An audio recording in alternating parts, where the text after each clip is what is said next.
हर मराठा पागल है भगवे का, शिवाजी राजे का, स्वराज का।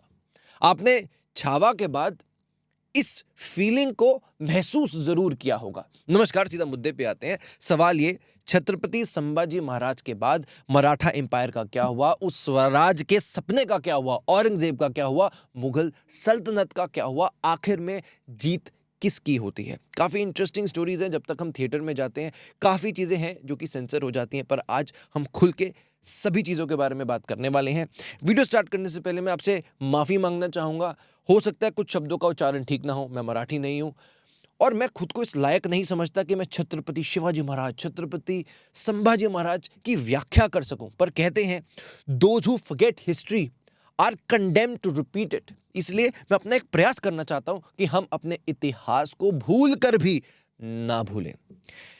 इस वीडियो को मैंने दो भाग में बांटा है। सबसे पहले हम मराठा एम्पायर की फैमिली लीनिएज को समझने वाले हैं, किस तरह से मराठाओं की फैमिली थी, क्योंकि आगे के जो पार्ट में मैं डिस्कस करने वाला हूँ, एक स्टोरी लाइन मैंने बनाई है मंथ वाइज, ईयर वाइज। आपको मराठा एम्पायर की एक एक चीज़ समझ आएगी। हर एक पल पे आपका इंटरेस्ट बढ़ता रहेगा, क्यूरोसिटी बढ़ेगी कि आगे क्या। मुझे बहुत समय लगा इसके ऊपर रिसर्च करने में, हमारी टीम ने जान लगा दी। जितना ऑथेंटिक इन्फॉर्मेशन हमने रिसर्च की है वो आपके सामने हम प्रस्तुत करने वाले हैं।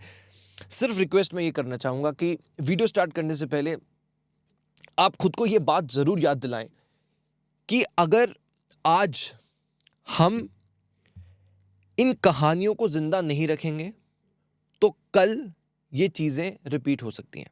इसीलिए आपसे कभी कोई पूछे छत्रपति शिवाजी महाराज के माता पिता का क्या नाम है, मुंह पे सवाल नहीं होना चाहिए, आपके पास जवाब होना चाहिए। ये आपका फर्ज बनता है। सबसे पहले स्क्रीन पे आते हैं। छत्रपति शिवाजी महाराज के माता पिता का क्या नाम था? जीजाबाई और शाहजी। आप देख रहे हैं ये फैमिली लीनिएज यहाँ से शुरू होती है। छत्रपति शिवाजी महाराज के 8 शादियाँ होती हैं। पहले के टाइम पे शादियाँ सिर्फ शादियों के लिए नहीं की जाती थी। शादी का मतलब होता है कि एक पॉलिटिकल इन्फ्लुएंस बनाने के लिए भी पिछले टाइम्स में राजा शादी करते थे। तो छत्रपति शिवाजी महाराज की जो पहली शादी हुई वो हुई महारानी साईबाई से। ये इनकी पहली शादी थी। पहली शादी से इनके जो पुत्र होते हैं उनका नाम है छत्रपति संभाजी महाराज। आगे चल के छत्रपति संभाजी महाराज की शादी होती है महारानी यस्सुबाई से। महारानी यस्सुबाई और छत्रपति संभाजी महाराज के जो पुत्र होते हैं उनका क्या नाम है? शाहूजी वन, शाहूजी महाराज। ये इनके पुत्र का नाम था संभाजी महाराज के। ये साइड क्लियर। अब आगे चलते हैं। छत्रपति शिवाजी महाराज की जो दूसरी शादी हुई, उनकी दूसरी रानी का नाम था सोयाराबाई। क्या? सोयाराबाई। अब ये जो दूसरी शादी थी शिवाजी महाराज और सोयाराबाई की, उनसे इनके जो पुत्र होता है, दूसरे पुत्र का क्या नाम है? राजा राम। छत्रपति शिवाजी महाराज के दूसरे पुत्र का क्या नाम? राजा राम वन। ठीक। राजा राम वन की भी शादियां तो सभी राजा की होती हैं, पर मेजरली हम वो वाइफ की या वो शादी की बात कर रहे हैं जिनके पुत्र ने आगे चल के या तो कुछ बहुत अच्छा किया या तो कुछ खराब किया। राजा राम वन की शादी होती है ताराबाई से। अब इन दोनों की जो शादी होती है, इनके जो आगे पुत्र होते हैं उनका नाम है शिवाजी टू। क्लियर? तो ये इनकी फैमिली लिनेज है। तो ये बेसिकली जो मेजर कैरेक्टर्स हैं मराठा एम्पायर के, उनके बारे में आपने जान लिया। अब हम जानते हैं किस तरह से ये पूरी कहानी होती है और क्या क्या एग्जैक्टली डेट वाइज होता है। ये कहानी स्टार्ट होती है 14 मई 1657। मैं वापस दोबारा वो कहानी नहीं रिपीट कर रहा, जो स्टोरी सबको पता है कि शिवाजी महाराज को किस तरह से क्या क्या टॉर्चर किया गया, क्या क्या बचपन में हुआ, किस तरह से, मैं वो सारी बातें नहीं कर रहा। मैं वो बातें बताना चाहता हूँ जो शायद आपको नहीं पता। जन्म छत्रपति संभाजी महाराज का हुआ 14 मई 1657। कहाँ पर? पुरंदर फोर्ट, पुरंदर किला है, ये कहाँ पर था? पुणे, महाराष्ट्र। अब जो मराठा एम्पायर था, इनके पास बहुत सारे किले थे। छत्रपति शिवाजी महाराज जैसे ही उन्होंने अपना होश संभाला, उन्होंने एक धक्का दे दिया मुगल सल्तनत को, जहां पर भगवात कहीं था नहीं नक्शे पर। छत्रपति शिवाजी महाराज के बाद बहुत सारी टेरिटरीज में धीरे करते करते करते कहीं ना कहीं भारत के नक्शे में भगवा फैलने लगा। तो उसी तरीके से इनके पास किले आते रहे। तो इनका एक जो मेजर किला माना जाता है वो रायगढ़ का किला है, जो कि पुणे महाराष्ट्र में था। सो जन्म हुआ, मैंने किला के बारे में आपको बताया, जन्म हुआ संभाजी महाराज का 1657। 1658-59 में क्या होता है कि जो छत्रपति संभाजी महाराज की मदर है, जो छत्रपति शिवाजी महाराज की पहली वाइफ थी, महारानी साईबाई, उनका देहांत हो जाता है। अब ऑब्वियसली बात है, 2 साल की उम्र में छत्रपति संभाजी महाराज देखते हैं कि उनकी जो माँ है वो गुजर जाती हैं। माँ के गुजरने के बाद संभाजी महाराज को जीजाबाई ने संभाला। जीजाबाई कौन? संभाजी महाराज की दादी। अब बारी आती है 1660 की। शिवाजी महाराज दूसरी शादी करते हैं, किससे? सुयाराबाई से। मैं आपको पहले बता चुका हूं। आगे चल के सुयाराबाई संभाजी महाराज को एडमिनिस्ट्रेटिव स्किल्स में बहुत निपुण करती हैं। 1661 संभाजी महाराज की पढ़ाई शुरू होती है। हैरान हो जाओगे जान के कि संभाजी महाराज का कौशल कितना था। सिर्फ शास्त्र नहीं बल्कि शस्त्र में भी कितने प्रवीण थे। संभाजी महाराज हिंदू स्क्रिप्चर्स पढ़ना शुरू करते हैं, मार्शल आर्ट्स बहुत अच्छे से करते हैं, इनको 13 लैंग्वेजेस आती हैं। संस्कृत भाषा आती ही नहीं थी, बल्कि संभाजी महाराज संस्कृत भाषा के पंडित थे। इन्होंने बुद्ध भूषणम, नायिका भेद, शात शतक, नखशिका, ये संस्कृत ग्रंथ हैं जो कि छत्रपति संभाजी महाराज ने खुद लिख दिए। ग्रंथ लिख दिए, किताब नहीं बोल रहा, ग्रंथ लिख दिए। और कहा जाता है कि संभाजी महाराज का जो शरीर था वो किसी बॉडी बिल्डर से कम नहीं था। संभाजी महाराज, खुद सोचो, एक शेर से जो लड़ जाए वो छत्रपति संभाजी महाराज, वो थे छत्रपति संभाजी महाराज। तो ये बहुत कम होता है कि किसी एक ऐसे राजा को देखा जाए जो कि शास्त्र और शस्त्र दोनों में बहुत ही अच्छे हो। वो छत्रपति संभाजी महाराज थे। और इसके बीच ये भी होता है कि जब वो 8-9 साल के होते हैं, वो अलग अलग जगह जाते हैं, गुरुकुल में जाते हैं, सीखते हैं कि किस तरह से एक राजा बना जाता है, प्रजा का किस तरह ध्यान रखा जाता है। तो बहुत सारी चीज़ें यहाँ पर होती हैं। 12 मई 1666 सबको पता है, 9 साल के छत्रपति संभाजी महाराज शिवाजी के साथ औरंगजेब से मिलने गए थे। वहां पर औरंगजेब ने उन्हें हाउस अरेस्ट में रख लिया। फिर 22 जुलाई 1666 वहां से वो फरार हो जाते हैं, छत्रपति संभाजी महाराज और शिवाजी महाराज। अब बारी आती है 1672 की। छत्रपति संभाजी महाराज यसुबाई के साथ विवाह करते हैं, इनकी शादी हो जाती है। महारानी यसुबाई कौन है? महारानी यसुबाई पुत्री हैं मोहिते के, एक मराठा के नोबल हैं, उनके साथ इनकी शादी हो जाती है। अब एक ये बहुत इंपॉर्टेंट इवेंट है जो कि आपको पता होना चाहिए, जिससे आपको पता चलेगा कि मराठा एम्पायर, इनका माइंडसेट कितना शार्प था। 1678 संभाजी महाराज कहीं ना कहीं अपने पिता से कुछ इनके बीच में आनातानी होती है, खिंचाव आता है। संभाजी महाराज सोचते हैं कि जो उनके पिता हैं वो अपने बच्चों में जो प्रॉपर्टी बांट रहे हैं, टेरिटरीज बांट रहे हैं, उसमें वो इम्पार्शल हो रहे हैं। कहीं ना कहीं संभाजी महाराज को ऐसा लगता है और ये न्यूज़ फैलाई भी जाती है। उसके बाद संभाजी महाराज को एक तरह से पनिशमेंट देते हैं शिवाजी महाराज की, चलो तुम्हें जेल में बंद किया जाता है। जैसे जब मैं छोटा होता था तो मेरी मम्मी, जब मैं कुछ ऐसे मम्मी से गुस्सा हो जाती थी, मम्मी मुझे कमरे में बंद कर देती थी, कभी कभी बाथरूम में बंद कर देती थी। तो अब आप सोचो, एक राजा कैसी पनिशमेंट देगा? राजा का राज भी राजा जैसा, पनिशमेंट भी। और एक पिता के लिए, पुत्र के लिए तो पनिशमेंट वो तो बहुत नॉर्मल सी चीज़ है। तो यहाँ पर 1678 की ये बात है जहाँ पर संभाजी महाराज को इम्प्रिजनमेंट होती है, पिता देते हैं, बहुत नॉर्मल सी बात है। पर संभाजी महाराज वहाँ से भाग जाते हैं जेल से। जेल से भाग के वो मिल जाते हैं मुगल एम्पायर के साथ। संभाजी महाराज दिलेर खान के साथ मिल जाते। किसी को नहीं पता होगा कि संभाजी महाराज मुगलों के साथ मिल गए थे, पर उसमें एक ट्विस्ट है। अब ये दिलेर खान कौन है? दिलेर खान उस मुगल एरिया का एक तरह से आप समझिए राजा था। उनको कहा जाता था गवर्नर ऑफ डेक्कन, दिलेर खान को। अब दिलेर खान कहा जाता है कि जब संभाजी महाराज 10-11 साल के थे, ये इनसे पहली बार मिले भी थे, तो कहीं ना कहीं वो जानते भी थे। तो जो मुगल थे उनका माइंड बहुत शार्प था।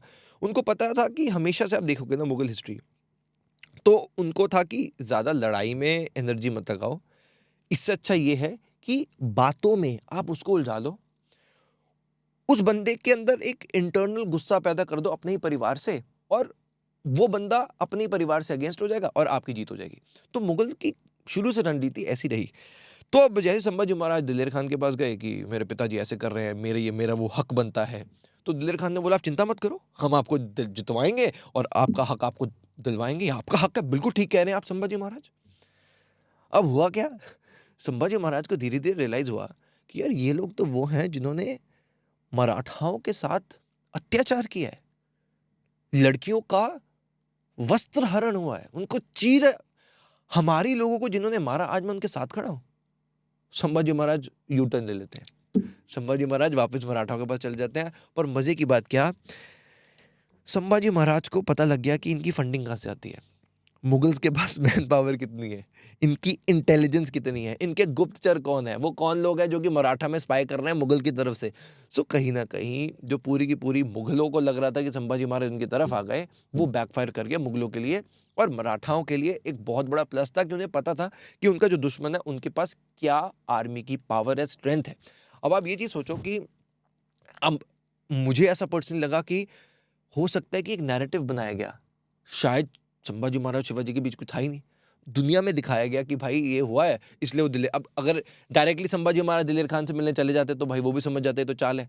पर जिस तरह से ये किया जा रहा है मुझे ऐसा लग रहा है कि कहीं ना कहीं ये पहले से एक स्ट्रेटेजिक थॉट थी कि हम क्या करें कि लोगों को लगे कि बाप और बेटे के अंदर कुछ हो गया है और दुश्मन को लगे कि ये मेरा दोस्त बन गया है और वो सब कुछ उसके साथ शेयर कर दे। तो कहीं ना कहीं मुझे पर्सनली ऐसा लगता है कि बहुत बड़ी स्ट्रेटेजिक मूव थी छत्रपति शिवाजी महाराज की तरफ से। अब यहाँ पर एक मैंने आपको अभी वर्ड बोला डेक्कन, तो आपको पता होना चाहिए जब मैं डेक्कन बोल रहा हूँ क्या है। डेक्कन का मतलब था इस वक्त प्रेजेंट डे इंडिया का केरला, कर्नाटका, तमिलनाडु, आंध्र प्रदेश, हैदराबाद। तो आप मानिए इंडिया का जो साउथ था उस पूरे साउथ के एरिया को डेक्कन कहा जाता है। सो उस टाइम पे क्या था, जो जब छत्रपति शिवाजी महाराज थे तो मुगलों का जो कंट्रोल था वो मेजरली नॉर्थ में था, नॉर्थ ऑफ इंडिया। पर साउथ जहाँ से महाराष्ट्र है, पुणे, ये एरियाज में जैसे ही शिवाजी महाराज का राइज होता है वो पूरी की पूरी टेरिटरीज अपने हक में लेना शुरू करते हैं। तो अब जब औरंगजेब जो दिल्ली में बैठा था, सॉरी दिल्ली में नहीं था, मतलब दिल्ली में जो मेन मुगलों की गद्दी कहा जाती है, नॉर्थ से जितने भी मुगल बादशाह रहे उनका ये रहा कि भाई हमें डेक्कन में रूल करना है, क्योंकि जो भी एक राजा है वो चाहता है कि भाई पूरा का पूरा भारत हमारा हो, अखंड भारत हमारा होना चाहिए। तो इसी बीच के बीच लड़ाई होती रही। तो जब मैंने डेक्कन बोला आपको पता होना चाहिए Deccan means mostly south of India. अब 1678 में संभाजी महाराज का पूरा एक सिनेरियो होता है। इसके बाद एक बहुत बड़ा धक्का मराठा एम्पायर को लगता है। कैसे? 3 अप्रैल 1680, 3 अप्रैल 1680 छत्रपति शिवाजी महाराज अपना शरीर छोड़ते हैं 50 साल की उम्र में। कहा जाता है कि उनको तेज बुखार था। मैं ये नहीं बोल दूंगा कि छत्रपति शिवाजी महाराज का देहांत हो गया, वो मर गए, ये शब्द सही नहीं। छत्रपति शिवाजी महाराज भगवान से कम नहीं है। अगर आज छत्रपति शिवाजी महाराज ना होते तो शायद कोई हिंदू बचता ही नहीं। तो ऐसे महापुरुष अपना शरीर छोड़ते हैं, वो जाते नहीं। अब जैसे ही 1680 में पता लगता है कि छत्रपति शिवाजी महाराज अब नहीं रहे तो मुगलों को खुशी होती है कि अब कहीं ना कहीं मुगलों को लगता है कि अब तो भाई पूरा मराठा है हमारा, जो डेक्कन हम चाह रहे थे वो हमारा हो गया। इसके बाद बड़ा इंटरेस्टिंग ये होता है कि वो हर तरीके से मल्टीपल फ्रंट से अटैक करना शुरू कर देते हैं मराठा एम्पायर को। अब इस दौरान छत्रपति संभाजी महाराज 1680 में मराठा सल्तनत के, मराठा एम्पायर के नए राजा बन जाते हैं। ऑब्वियसली बात है, जब पिता गुजरे तो जो बेटे हैं वो राजा बन गए। उसके बाद बारी आती है कि संभाजी महाराज का रूल कैसा रहा। 1680 से 1689 9 साल का लगभग छत्रपति संभाजी महाराज ने रूल किया। कैसा रूल किया? कहते हैं कि 100 से 120 युद्ध छत्रपति संभाजी महाराज ने लड़े और वो सब युद्ध संभाजी महाराज जीते। और कई तो ऐसे इंसिडेंट्स थे कि मुगलों की हजारों की सेना और यहां पर कुछ हंड्रेड्स में लोग होंगे हमारे मराठा के, फिर भी वो लड़े और इस वैलर से लड़ते थे कि मुगल भी सोचने में मजबूर हो जाते थे कि ये मराठा खाते गए भाई, हम हज़ारों लाते हैं, हम पे भारी पड़ जाते हैं। इनके इनके जो लो आर्मी है वो आधी होती है, फिर भी ऐसे चीर के निकलते हैं। इसके पीछे की वजह थी, एक तो जो गुरिल्ला वॉरफेयर था, जो छापामार युद्ध नीति थी, वो मराठाओं की बहुत पावरफुल थी। हाँ, जंगलों से आ जाते थे क्योंकि उनको पता ही नहीं था करना क्या है। वो बेचारे यहाँ से शेर आते थे, पीछे फाड़ देते थे, चीर देते थे। हाँ? आपको पता होना चाहिए कि किस तरह से छत्रपति संभाजी महाराज ने रूल किया। बहुत पावरफुल लीडर, बहुत पावरफुल। शिवाजी महाराज तो थे ही, संभाजी महाराज ने क्या किया। अब एक चीज आपको यहाँ पे एंट्री आपको समझनी होगी। आपको दो एंट्रेंस के बारे में मैं बताता हूँ।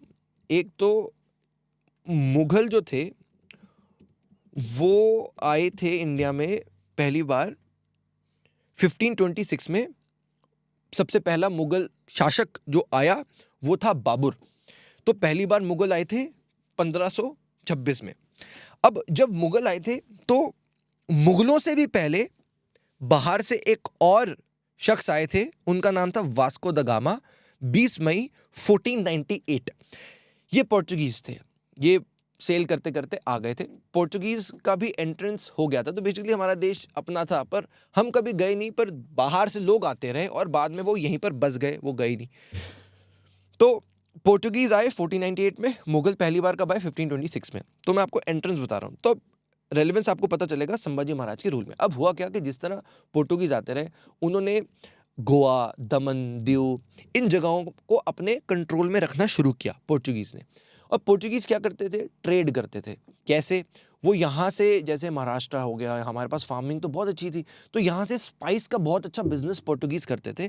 कम दाम में यहाँ से लेते थे और बाहर जाकर बेच देते थे। तो बहुत बड़ा एक इंडस्ट्री थी। आपको पता ही है 18वीं सेंचुरी में सोने की चिड़िया कहा जाता था। किस तरह से जो ब्रिटिश पार्लियामेंट में भी बाद में कहा जाता था, जो मिनट्स ऑफ स्पीच पार्लियामेंट्स में दी जाती थी, अंग्रेजी जो ऑफिसर्स थे वो कहते थे, I have travel length and breadth but I haven't even found a single beggar. तो इस तरह से हमारा भारत रहता था। सो बहुत बिजनेस करते थे पोर्चुगीज। बट संभाजी महाराज को पता लगा कि यार ये लोग तो हमारे लोगों को खा रहे हैं। संभाजी महाराज ने 1682 में अटैक किया पोर्चुगीज को, और वहां पर पोर्चुगीज शिप्स को इन्होंने कैप्चर कर लिया। अब यहाँ पे ये जो पोर्चुगीज थे, क्योंकि ये कोस्टल एरिया में रहते थे, तो यहाँ पर मैं इंट्रोड्यूस करना चाहता हूँ मराठा नेवी को। कहा जाता है छत्रपति शिवाजी महाराज को फादर ऑफ इंडियन नेवी। आप सोचिए उस टाइम पर जब कोई सोच भी नहीं सकता, तब पानी में किस तरह से मगरमच्छ की तरह जाकर दुश्मन को जकड़ लेना, वो थे मराठा यार। मराठा नेवी के में जो मराठा नेवी थी शुरू होती थी, वो क्या करते थे, जो पोर्टुगीज शिप थी उनके ऊपर रेड करते रहते थे, प्रेशर बना रहता था। तो पोर्टुगीज भी डरे रहते थे कि भाई ये मराठा कहीं से भी आ जाएंगे, इनकी तो कोस्टल आर्मी भी है, बाकियों की तो भाई लैंड पे थी, ये तो भाई पानी में भी अपनी आर्मी छोड़ी हुई इन्होंने। फिर जो मराठा आर्मी थी वो कोंकण कोस्ट को कंट्रोल करते थे अपनी इंडियन नेवी से, जो कि उनके ट्रेड और कॉमर्स में हेल्प करता था। और जो मराठा आर्मी थी जो कि लैंड में थे, उनके ट्रांसपोर्टेशन में भी इंडियन जो मराठा नेवी थी वो बहुत मदद करती थी। हमारी जो एक नेवल शिप है करंटली इंडियन नेवी में, वो छत्रपति शिवाजी महाराज के नाम की है, INS शिवाजी। और मैं समझता हूँ कि शिवाजी को ऑनर नहीं किया गया, बल्कि हमारी इंडियन नेवी ने खुद को ऑनर किया है छत्रपति शिवाजी महाराज का नाम यूज करके। अब यहाँ पर तो पोर्चुगीज को बहुत प्रेशर बनाया गया संभाजी महाराज ने। इससे पता लगता है कितने ही स्ट्रेटेजिक थे। उनको पता था कि हमारे अगर लोगों को इफेक्ट हो रहा है तो हम इनको भी जीने नहीं देंगे। इंग्लिश ट्रेड पे बहुत रिस्ट्रिक्शन लगाई छत्रपति संभाजी महाराज ने। 1682 में मैंने आपको बताया पोर्टुगीज पर अटैक किया। 1684 ईस्ट इंडिया कंपनी ने कुछ रिस्ट्रिक्शंस लगाई मराठा एम्पायर पे। फिर संभाजी महाराज ने कहा तुम हम पे रिस्ट्रिक्शन लगाते हो, अंग्रेजों की जितनी शिप्स हैं उस एरिया में, कार्गो है, उसको सीज कर लिया, लगाओ। डरते नहीं थे, निडर थे, आओ लड़ते हो तो हम तुमसे दुगना लड़ेंगे। ऐसे नहीं, प्यार से बोलोगे तो कुछ भी कर लेंगे, पर अगर अपना तुम एटीट्यूड दिखाओ, गुस्सा दिखाओगे तो छोड़ेंगे नहीं, चीर देंगे। तभी तो छावा थे ना, शेर के बच्चे को छावा कहते हैं, और वो छावा छत्रपति संभाजी महाराज थे। इकोनॉमिक रिफॉर्म्स बहुत तगड़े लाए छत्रपति संभाजी महाराज ने। शिव राय करके एक करेंसी इंट्रोड्यूस करी, जिससे कि ट्रेड जो कि विद इन मराठा एम्पायर में था वो बहुत बड़ा। इससे पता लगता है कि वो किस तरह स्टेबल इकोनॉमी के लिए भी सोचते थे। अलायंस बहुत अच्छा रखते थे। अब उनको पता था कि एक फ्रंट में मुगल अगेंस्ट में है, एक तरफ पोर्टुगीज अगेंस्ट में है, तो उन्होंने एक सिद्धि होते थे सिद्दी कौन थे? बेसिकली ये अफ्रीकन ट्राइब थी जो कि पोर्ट्स कंट्रोल करते थे, जैसे कि जंजीरा और जफरबाद। अब संभाजी महाराज ने सिद्धियों के साथ अच्छा एक रिलेशन रखा, तो बेसिकली अलायंस भी अच्छा रखते थे। तो हम कह सकते हैं कि स्ट्रेटेजिक थिंकिंग के साथ साथ risk management, market analysis, financial management बहुत ज़बरदस्त था। तो ये मैंने लगभग आपको 9 साल बताई किस तरह से संभाजी महाराज ने लड़ाई तो की ही की, साथ में युद्ध में भी जीते और उसी के साथ साथ अपने देश को भी बढ़ाया। ये नहीं कि देश पीछे वहाँ पे लाले पड़ रहे हैं, खाना वाना नहीं है, देश का भी ध्यान रखा और अपनी सिक्योरिटी का भी बहुत अच्छे से ध्यान रखा। अब बारी आती है 1 फरवरी 1689। 9 साल हो गए 1680 से, जब शिवाजी महाराज ने अपना शरीर छोड़ा। 9 साल 1689, 1 फरवरी 1689, कैप्चर्ड बाय मुगल्स।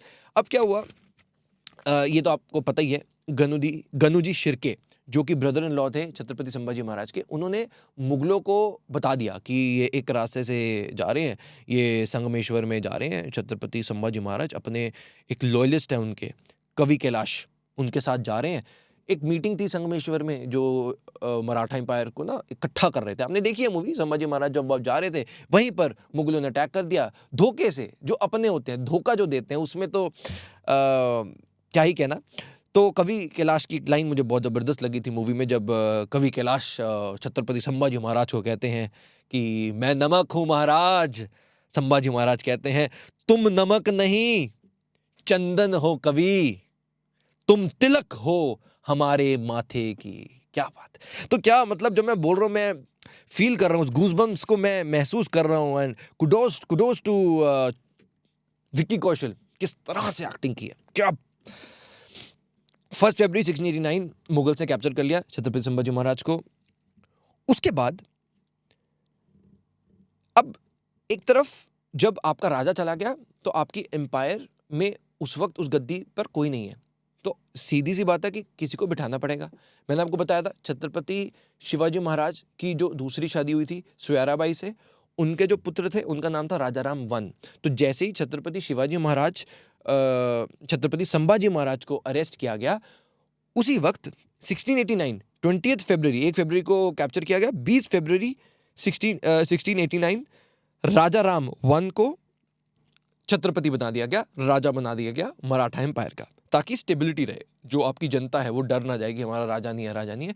तो बहुत स्ट्रेटेजिक रहे। ये नहीं है मराठा एम्पायर किसी एक व्यक्ति से चलता था। मराठा एम्पायर एक सोच था, एक अलायंस था, और सिर्फ पुरुष नहीं बल्कि महिलाएं भी वॉरियर्स थी। This is a clan of warriors. सिर्फ एक दो नहीं, मराठा एम्पायर ही क्लैन ऑफ वॉरियर्स का है। सो बहुत स्ट्रेटेजिक रहे। सो 1689 राजा राम को यहाँ पर राजा बना दिया गया। अब मैं टॉर्चर पे तो आऊंगा, वो तो आप टॉर्चर जानते ही हैं। मैं आपको बताता हूँ उसके पीछे क्या हुआ।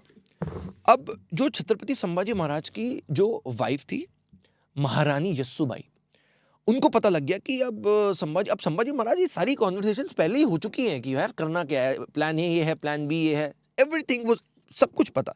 तो यस्सुबाई ने जो थी उस वक्त रायगढ़ के किले में थी। अब यस्सुबाई ने सबसे पहले सोचा कि राजा राम को राजा तो बना दिया, अब इनको सेफ जगह पे रखो, ये अटैक करेंगे मुगल्स। तो इन्होंने क्या किया, राजा राम को जिंजी, एक जगह है जिंजी, वहां पर भेज दिया, प्रेजेंट डे तमिलनाडु। रायगढ़ से, जो कि महाराष्ट्र में, वहां से आप मानिए महाराष्ट्र से बेसिकली तमिलनाडु भेज दिया। किसको? राजा राम को, कि भाई तुम्हें मराठा सल्तनत को आगे संभालना है, तुम छत्रपति हो, तुम ध्यान रखो। उनको उन्होंने सेफली भेज दिया। अब ये देखो कि यस्सुबाई चाहती वो खुद भी चली जाती, पर उन्होंने कहा नहीं, लड़ेंगे हम भागने वाले नहीं है, लड़ेंगे। वहां पर सेना के साथ गुरिल्ला वॉरफेयर, इतना स्ट्रेटेजिक, कई महीनों तक यस्सुबाई ने घुमाया रखा। मुगल डर रहे थे, मतलब वो सोच के हैरान थे कि भाई ये लोग क्या है कि शिवाजी चले गए, उनको लगा अब कुछ नहीं होगा, अब तो कर लेंगे। संभाजी महाराज को भी खुद देखो ना, अगर ये वीक ही होते तो 9 साल में जब छत्रपति शिवाजी महाराज चले गए, संभाजी महाराज को भी तो हरा सकते थे ना, नहीं हरा पाए। संभाजी महाराज के बाद उनको लगा चलो भाई अब तो शुक्र है, यस्सुबाई आ गई। यस्सुबाई ने कहा हाँ मैं बागडोर संभालूंगी। तो मैं तभी आपको बता रहा हूँ, ये मराठा जो थे ना, इनका जो थॉट था बड़ा पावरफुल था यार, बहुत पावरफुल। तो यहाँ पर यस्सुबाई ने राजा राम को सेव कर दिया। वहाँ पर जो रायगढ़ के किला है, कुछ 8-9 महीने वहाँ पर भी उनका युद्ध चलता रहा। मुगल हर फ्रंट पे अटैक कर रहे थे। फिर यस्सुबाई की ही सेना में उनका एक कमांडर मान लीजिए, वो मुगलों के साथ मिल गया और उन्होंने यस्सुबाई को पकड़वा दिया। अब आपको एक बहुत इंपॉर्टेंट नाम याद रखना पड़ेगा, शाहू जी महाराज का। मैंने आपको याद है स्टार्टिंग में बताया था, छत्रपति संभाजी महाराज की शादी हुई थी यस्सुबाई के साथ, महारानी यस्सुबाई, और इनके जो पुत्र था, यानी छत्रपति संभाजी महाराज के जो पुत्र थे, उनका नाम था शाहू जी महाराज। सिर्फ 7 साल के थे शाहू जी महाराज जब उन्हें कैदी बना लिया गया। अब औरंगजेब ने क्या किया कि यस्सुबाई को और शाहू जी महाराज को इन्होंने कैप्चर तो कर लिया, पर इनको मारा नहीं। इन्होंने बोला, औरंगजेब का माइंडसेट क्या था, अब देखो, औरंगजेब ने अपने पिता, अपने भाई मार मूर के, मुगलों ने नहीं सोचा कि चाहे अपने बाप को मारना पड़े गद्दी के लिए मार देंगे। तो औरंगजेब को यह था कि भाई कल को ये मराठा एम्पायर अगर फिर से उठ गया, मैं यस्सुबाई को और शाहू जी महाराज को यूज कर सकता हूं एक स्ट्रेटेजिक थॉट के लिए। कहीं ना कहीं मैं अपना पॉलिटिकल डोमिनेंस बनाने के लिए इनको बस रखूंगा जेल में, पर मारूंगा नहीं, ताकि कभी कल को मुझे फायदा मिले। तो इनको मारा नहीं गया। 1689 में ये हुआ, उसी साल जब संभाजी महाराज को हुआ, तो कुछ महीने बाद जैसे मैं बताया वो लड़ाई हुई। सो अब खबर आती है, जैसे मैं आपको बताया था 1 फरवरी को संभाजी महाराज को लिया, लगभग कहते हैं 11 मार्च 1689, उसी साल, फरवरी से मार्च समझ लीजिए, लगभग 40 दिन का वो टॉर्चर बताया जाता है, जब संभाजी महाराज को एग्जीक्यूट कर दिया जाता है तुलापुर में, जो कि औरंगाबाद के पास है। अब आपने तो कहानी वो देखी है कि किस तरह से संभाजी महाराज की आंखों में वो गरम गरम कोयले डाले गए, नाखून खींच लिए गए, जुबान खींच ली गई, पर चू की आवाज नहीं आई। उसके अलावा और भी बहुत सारे टॉर्चर थे। उनको कैमल पे बिठा दिया जाता था, लोगों को पत्थर दे दिए जाते थे, शेर के सामने छोड़ दिया जाता था। पर मुगल ना एकदम परेशान हो रहे थे कि यार मैं क्या कह रहा हूं, मैं कह रहा हूं भाई कि धर्म परिवर्तन कर लो यार, तुम्हारा तुम छोड़ दूंगा, पर संभाजी महाराज कहते खून निकाल दो, मैं अपना धर्म नहीं बदलूंगा, हम अपना जमीर नहीं बेचते, फर्क है मराठाओं में। अब ये औरंगजेब कहे कि मेरे 4 बेटे हैं, एक भी बेटा ऐसा होता मैं पूरे देश को अपना बना लेता, पर मेरे बेटे ऐसे है ही नहीं, मराठाओं के खून में। तो एक तरह से वो बहुत परेशान हो रहा था। मतलब आप समझ रहे हो कि संभाजी महाराज को कैप्चर करने के बाद भी वो परेशान था कि भाई ये मराठा कैसे हैं। तो उन्होंने कहा कि भाई ये बदलने वाले नहीं है, ये वीर अगर जिंदा रहे तो शायद कुछ मेरी गद्दी खतरे पे हो जाएगी। क्योंकि इस पे क्या हो रहा था ना, जैसे अब क्या होता है ना, एक चिंगारी जब उगती है, जैसे आपको जब याद होगा भगत सिंह के बारे में, जब भगत सिंह भी उनको जेल हुई, वो कहते थे मैं आवाज बनना चाहता हूं, मुझे बम फोड़ना नहीं है, मुझे बस पूरे देश में जो बहरे हैं ना उनको आवाज सुनानी है। तो जब वो जेल में गए, पूरा देश इकट्ठा हो गया कि यार क्या बात है, 23 साल का लड़का खड़ा हो गया, फांसी के लिए दे दो। तो यहाँ आप समझ रहे हो, तो जब संभाजी महाराज जेल में थे तो बाकी मराठाओं के अंदर आ रहा था क्या हम खून नहीं है क्या हमारे अंदर, तो वो जो गुस्सा था पूरे के पूरे देश में बढ़ रहा था। तो ये होता है एक वॉरियर, ये होता है एक लीडर, ये होता है एक बलिदान जो दिया वो पूरे देश को एक कर गया, ये थे मराठा। अब उसके बाद की कहानी और भी इंटरेस्टिंग होगी। संभाजी महाराज को यहाँ पर हमने जब पता लगता है कि 1689 में एग्जीक्यूट कर दिया गया। अब जैसे आपको बताया था मैंने कि राजा राम को भी जैसे संभाजी में 1689 में उनको राजा बना दिया गया था। अब खबर आती है 3 मार्च 1700 की बात है, पता लगता है कि जो राजा राम है वो गुजर जाते हैं, वो चले जाते हैं। अब सीधी सी बात है, अब बचा कौन है, जो संभाजी महाराज के जो बेटे हैं शाहू जी महाराज, उनको तो औरंगजेब ने कैद किया हुआ है। तो फिर जो राजा राम की जो वाइफ थी उनका नाम क्या था, ताराबाई। इन दोनों का जो पुत्र था उनका नाम था शिवाजी 2। आप भूल गए तो वीडियो के स्टार्ट में देख लेना, मैंने सब आपको बताया। तो राजा राम के जो बेटे थे वो नए राजा बन गए। सिंपल सी बात है, कब बन गए, जैसे ही राजा राम गुजरे तभी नया राजा आ गया, 3 मार्च 1700। उसके बाद बारी आती है एक मुगल एम्पायर के सबसे बड़े झटके की। 3 मार्च मैंने बताया, 3 मार्च 1700 राजाराम जाते हैं।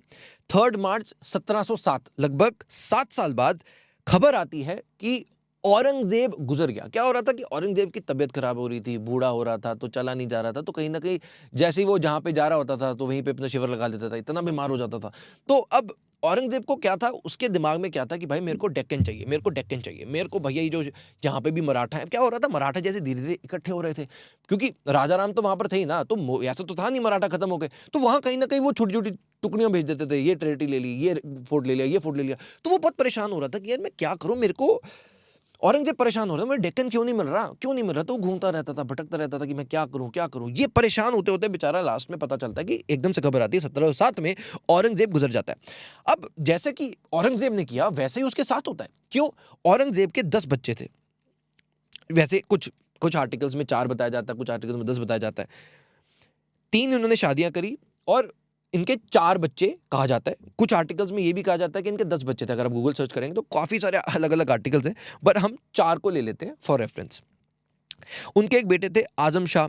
जैसे ही औरंगजेब गुजरे उन्होंने गद्दी ले ली, पर आजम शाह, उसका ही एक भाई बहादुर शाह वन, उन्होंने आजम शाह को रिप्लेस कर दिया, उसको हरा दिया और वो वहां पर गद्दी पे आ गया। तो बेसिकली इनकी फैमिली में यही था कि एक आया, भाई ने उसको मार दिया, फिर भाई ने उसको मार दिया, वो आगे आ गया। तो यही होता रहा जो औरंगजेब के बाद, जिस वजह से मुगल एम्पायर कहीं ना कहीं डिक्लाइन में जाना शुरू हुआ। कैसे, वो मैं आपको बताता हूं। बहादुर शाह, अब मैं आपको बता रहा हूं, फाइनली बहादुर शाह जो था वो मुगल सल्तनत का राजा बन गया। अब बहादुर शाह ने सोचा कि मराठाओं का जो एम्पायर है, इनके अंदर मैं ऐसा क्या करूं कि इंटरनल ही इनके अंदर कुछ लड़ाई शुरू हो जाए। अब बहादुर शाह ने सोचा कि यार यस्सुभाई और शाहू महाराज को हमने इतने सालों से, याद है ना 1689 से, ये बात चल रही है 1707 में, 1689 से हमने इन दोनों को रखा हुआ है, हमें कुछ फायदा तो हो नहीं रहा। तो बहादुर शाह ने सोचा कि यार मैं ऐसा करता हूँ, शाहू महाराज को छोड़ देता हूँ, अभी इसको छोड़ देता हूँ, इनको अंदर ना गुस्सा डाल देता हूँ कि देखो मराठाओं ने क्या किया, हक तुम्हारा बनता है, देख रहे हो अंदर क्या कर रहे हैं। बहादुर शाह ने कहीं ना जहर डालने की कोशिश करी। शाहू महाराज को बोला देखो जरा, बनता यह है कि तुम संभाजी महाराज के बेटे हो, तुम्हें मराठा एम्पायर का राजा होना चाहिए। और इस वक्त कौन राजा है मराठा एम्पायर का? राजा राम के बेटे, कौन? शिवाजी टू। तो अब कहीं ना वो भाइयों के बीच में लड़ाई डालने की कोशिश कर रहा। तो बहादुर शाह ने सोचा भैया ऐसे करता हूँ, शाहू महाराज को छोड़ दिया, यही ऐसा मन में डाल के। अब शाहू महाराज गए और वहां पे जाके, ऐसा नहीं था बहुत इजी था कि भाई ऑब्वियसली एक राजा है बोले कि भैया आप हट जाओ, मेरी गद्दी है, तो इतना इजी तो कहीं भी नहीं होता। तो वहां पर शाहू महाराज ने भी चैलेंज किया, पर वो बात आगे चल के सेटल हो गई। 12 जनवरी 1708 शाहू महाराज को राजा बना दिया जाता है। अब इस दौरान जैसे आपको याद होगा कि मुगल एम्पायर भी आपस में लड़ रहे थे कि भाई बहादुर शाह मैं राजा हूँ, जो औरंगजेब के बेटे थे सभी कह रहे थे मैं राजा बनूंगा। इस टाइम पे शाहू महाराज सपोर्ट करते हैं फारुखसियार को। ये एक मुगल एम्परर होते हैं। सो बस ये आप अभी के लिए मैं बताता हूँ, आगे रेफरेंस आपको समझ आ जाएगा। शाहू महाराज का सपोर्ट एक मुगल एम्परर को रहा जिनका नाम था फारुखसियार। अब 12 जनवरी 1708 शाहू महाराज राजा बन गए। 16 नवंबर 1713 बालाजी विश्वनाथ भट्ट, ये भट्ट डायनासिटी से आते हैं, इनको पेशवा बना दिया जाता है शाहू महाराज द्वारा। तो जो शाहू जी हैं वो बालाजी विश्वनाथ भट्ट को पेशवा बना देते हैं 1713 में। जैसे ही बालाजी विश्वनाथ पेशवा बनते हैं, वो अपनी सेना को दिल्ली रवाना कर देते हैं। वो क्या कहते हैं कि भाई यहां पर बहादुर शाह बैठा हुआ है ना अभी दिल्ली में। अब क्या करते हैं, इन्होंने अपना सपोर्ट दिखाया उस मुगल एम्परर को जिसका नाम क्या था? फारुखसियार। शाहू महाराज ने सपोर्ट किया था ना पहले, अब क्या था ना, ये अलायंस बनाने की कोशिश की जा रही है कि भाई वो ये ना, मुगल भी आपस में ऐसा होता है नहीं कि यूनाइटेड थे। कुछ मुगल कह रहे थे भाई मेरे को राजा बनना है, कुछ मुगल कह रहे थे मेरे को राजा बनना है। तो यहां से मराठा एम्पायर ने सोचा, इन्होंने दिमाग लगाया कि यार ये भी तो आपस में गद्दी के लड़ रहे हैं, इनको आपस में इन्हीं के तरीके से इनको हराते हैं। तो यही इन्होंने किया। जो बहादुर शाह है, जो औरंगजेब के बेटे हैं, उनको था वो वहां पे गद्दी के लड़ रहे हैं, और दूसरी तरफ जो फारुखसियार है उसने कहा कि मुझे भी राजा बनना है, पर वो बन नहीं पा रहा था। तो मराठाओं ने अपना सपोर्ट दिखाया फारुखसियार को कि भाई दिल्ली गद्दी में मैं तुझे बिठाऊंगा। तो जैसे ही बालाजी विश्वनाथ 1713 में पेशवा बने, अपनी उन्होंने मराठा जितने थे वो उन्होंने भेज दी अपनी फौज दिल्ली में, सपोर्ट किया, बहादुर शाह को हटवाया और फारुखसियार को गद्दी दिलवा दी मुगल की। तो मुगल के जो नए राजा थे उनका नाम था फारुखसियार 1713 की बात। अब इससे हुआ क्या? इससे एक तो ये हुआ, औरंगजेब तो वैसे ही जो मराठा थे उनके अगेंस्ट थे, उनके बीच में तो ये तनाव चल ही रहा था। तो जो फारुखसियार था उसने बोला आप चिंता मत करो, मुझे अब राजा बना दो, आपके लिए मैं भी काम करूंगा, आप मेरे लिए काम करो। तो मराठाओं ने हेल्प कर दिया फारुखसियार को राजा बनने में। इसमें हुआ क्या कि फारुखसियार ने क्या किया, जितनी भी मराठाओं की टेरिटरी थी, जितनी की मराठाओं की टेरिटरी थी, वहां पे वो उन टैक्स कलेक्ट करना उन्होंने शुरू कर दिया। और साथ में ही उन्होंने, अब क्योंकि जो राज था वो तो मुगल का ही था, तो जो लोग थे वो बात जो सारी सुनते थे वो तो था ना कि हमारे जो मुगल एम्परर बोलेंगे हम उन्हीं की बात मानेंगे। तो मराठाओं जो टैक्स कलेक्शन में उनको कहीं ना कहीं प्रॉब्लम आ रही होगी। तो यही हुआ, जैसे ही फारुखसियार वहां पर एम्परर बने मुगल के, तुरंत इन्होंने क्या किया, जो एक फरमान किया उन्होंने कि जितने भी मराठा हैं, जितने मराठाओं ने जो भी मुगल टेरिटरी इनके कब्जे में है, वहां पे इनको टैक्स कलेक्शन का इनको राइट दे दिया जाए, ये वहां पर टैक्स ले सकते हैं। और इन्होंने बोला कि जो इनका स्वराज है वो इनको हम देंगे, हम इनसे नहीं लड़ना चाहते, मराठा तो हमारे भाई हैं जी। तो फारुखसियार ने बोला कि भाई जितना भी इनका जो स्वराज का कॉन्सेप्ट है हम इस पे एग्री करते हैं, क्योंकि इनको हरा तो सकते नहीं ना, अब तो अलायंस आ गया। तो फारुखसियार को एक तरह से गद्दी मिल गई। वहां से मराठा ने क्या किया, मराठा और पावरफुल होते रहे। क्यों? एक तो उनको पैसा आना शुरू हो गया, टैक्सेस से पैसा आना शुरू हुआ। दूसरा, स्वराज, इनको पता है कि भाई अब कोई लड़ नहीं रहा, अंदर इंटरनली बढ़ने लगे। अब ये जो टाइम था मुगलों के लिए बहुत डिक्लाइन में जाना शुरू हुआ, क्योंकि ये तो गद्दी के लिए लड़ते रह गए। पीछे से जो मराठा थे, स्पेशली बालाजी विश्वनाथ भट्ट, इन्होंने एक्सपेंशन के ऊपर बहुत काम किया। बालाजी विश्वनाथ भट्ट के जो पुत्र थे उनका क्या नाम, बाजीराव। आपने मूवी देखी है बाजीराव मस्तानी, ये है बाजीराव। अब आपको पता है बाजीराव तो बहुत बड़े वॉरियर, ऐसा लड़ते थे, तूफान की तरह जाते थे, दुश्मन के हलक से निकाल के ले आते थे अपनी स्वराज को। जो बाजीराव थे उन्होंने उसको बहुत प्रचंड मात्रा से, जहां भी जाते थे बाजीराव जीत कर ही आते थे, ऐसे खाली हाथ आते ही नहीं थे। तो बाजीराव बहुत पावरफुल लीडर, तो वहां पर उन्होंने भी शुरू किया एक्सपेंशन। तो ऐसा एक्सपेंशन किया कि बताया जाता है कि 1760 तक मराठा एम्पायर इतना बड़ा बन गया कि इनकी जो टेरिटरी थी, 250 मिलियन एकड़ की टेरिटरी तो मराठा एम्पायर की थी। मुगल तो बच ही नहीं रहे थे, वो तो दिख ही नहीं रहे थे कि बच है ही नहीं, क्योंकि वो तो बटे हुए थे। मराठा इकट्ठे हो गए, सब एक हो गए। इस रफ्तार से तो शायद ही कोई एम्पायर इस तरह बड़ा हुआ हो। मराठा एम्पायर पावरफुल, अगर अंदाजा लगाया जाए 1/3 ऑफ द इंडियन कॉन्टिनेंट जो था वो मराठाओं का था। इतने पावरफुल बन गए थे 1760 तक। अब 1760 के बाद अलग अलग चीज़ें हुई, जैसे अफगान दुरानी एम्पायर आया, अफगानियों के साथ 1761 में लड़ाई हुई। फिर अंग्रेज़ों का आना हुआ, थर्ड एंग्लो मराठा वॉर जब हुई, तो यहाँ पर जाकर फिर 1760 के बाद मराठा एम्पायर का कहीं ना कहीं डिक्लाइन होता है। और यहाँ से ये चीज़ आगे फिर खत्म में हो जाती है, क्योंकि फिर अंग्रेज आ जाते हैं, तो फिर तो ब्रिटिश हिस्ट्री आगे शुरू हो जाती है। कहीं ना कहीं जो छत्रपति शिवाजी महाराज का सपना था स्वराज का, वो इतने बड़े पैमाने पर हुआ, वो सच हुआ।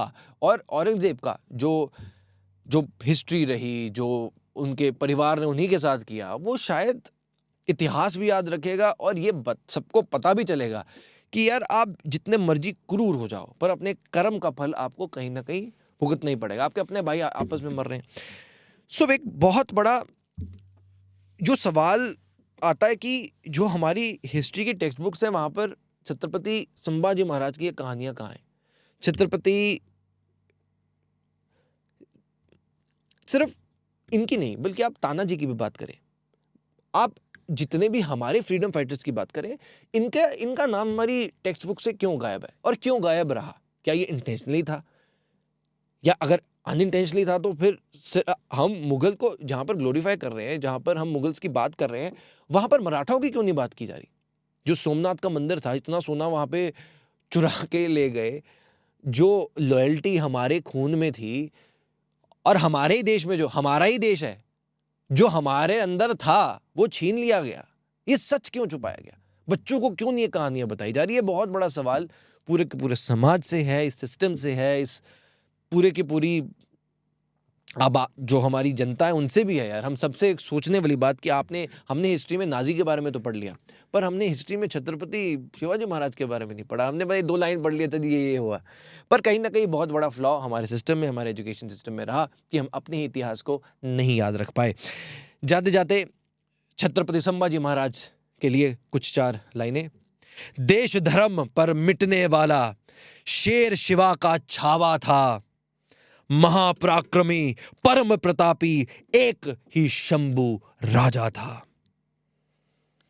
छत्रपति शिवाजी महाराज को शेर कहते हैं और शेर के बच्चे को कहते हैं छावा। बहुत बहुत धन्यवाद।